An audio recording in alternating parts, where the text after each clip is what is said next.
Hi hello welcome back to our channel. తమ్మనేలు చూశారు కదండి. వారసత్వ భూములు అనేవి రిజిస్ట్రేషను 100,000 రూపాయలతో మనం రిజిస్ట్రేషన్ చేసుకోవడం జరుగుతుందన్నమాట అండి. ఓకే, అసలు ఫస్ట్ వారసత్వ భూములు అంటే ఏంటో ఒకసారి మనం ఈ వీడియోలో చూద్దామండి. వారసత్వ భూములు అంటే వారసత్వ భూములు అంటే ఎటువంటి వీలునామా కానీ ఏదైనా సపోర్ట్ డాక్యుమెంట్ రాయకుండా చనిపోవడం అనమాట అండి. అంటే ఏంటి, పిల్లలకి వాళ్ళ తల్లిదండ్రులు ఎవరైతే ఉన్నారో వాళ్ళు ఏ విధమైన వీలునామా కానీ లేదంటే ఏదన్నా ఒక డాక్యుమెంట్ లాంటిది కానీ ఏమీ ఇవ్వకుండా అకాల మరణం చెందిన వాళ్ళని వారసత్వ భూములు అని అంటామన్నమాట అండి. ఈ వారసత్వ భూములు ఏ అయితే ఉన్నాయో సో ఇలాంటి భూములు అనమాట అండి మనం 100,000 రూపాయలతో రిజిస్ట్రేషన్ అనేది చేసుకోవచ్చు అనమాట అండి. ఇక్కడ ఒక విషయం అండి, 100,000 రూపాయలు అంటే ఈ మాత్రం స్టాంప్ డ్యూటీలు అనమాట అండి. అంటే ఇప్పుడు మన ఒక ఎకరం భూమి ఉందనుకుందామండి. ఎకరం అక్కడ 10 లక్షలు అనేది ల్యాండ్ వాల్యూ ఉంటే 10 లక్షల లోపు ఉంటే దానికి రిజిస్ట్రేషన్ స్టాంప్ డ్యూటీ వచ్చేసరికి 100 రూపాయలండి.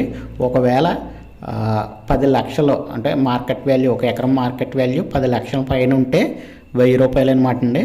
సో ఇవే అవుతాయంటే కాదండి, వీటితో పాటు కొంచెం ఛార్జెస్ కూడా అవుతాయి అనమాట అండి. రిజిస్ట్రేషన్లో 1% అనేది మన ఈ మార్కెట్ వాల్యూలో ఈ తీసుకునే అమౌంట్లో 1% అనేది ఛార్జ్ చేయడం జరుగుతుందండి. యూజర్ ఛార్జ్ అని చెప్పి 500 అనమాట అండి. ఏది ఏమైనా మనకి ఈ రిజిస్ట్రేషన్కి అనేది ఒక 10,000 వరకు ఖర్చు అవడం జరుగుతుందనమాట అండి. వీటితో మళ్ళీ ఇంకోటి ఏంటంటే ఇందులో కొన్ని రూల్స్ ఉంటాయన్నమాట అండి. రూల్స్ ఏంటంటే ఒకసారి చూడండి, ఒక వ్యక్తికి 1 ఎకరా 20 ఉందండి.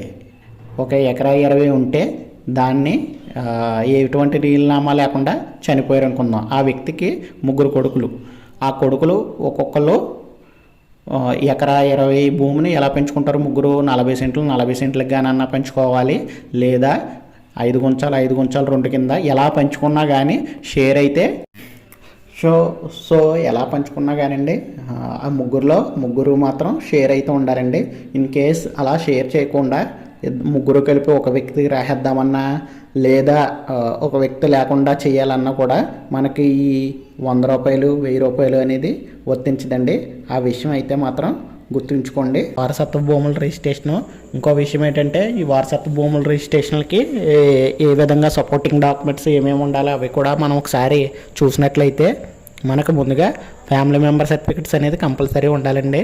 అలాగే ఒక ఎంజాయ్మెంట్ రిపోర్ట్ అనేది ఉండాలన్నమాట అండి. వీటితో పాటుగా ఒక లాయర్ అఫిడవిట్ అనేది కూడా ఉండాలన్నమాట అండి. మీకు వీటికి సంబంధించి అన్నీ కూడా మీ దగ్గరలో ఉన్న విఆర్ఓ గారిని కాంటాక్ట్ అయితే ఈ సపోర్టింగ్ డాక్యుమెంట్స్ అలాగే ఈ అఫిడవిట్ కోసం దగ్గరలో ఉన్న నోటరీ లాయర్ గారిని కాంటాక్ట్ అయినా మీకు ఆ నోటరీ సర్టిఫికెట్ అనేది దొరకడం జరుగుతుందనమాట అండి.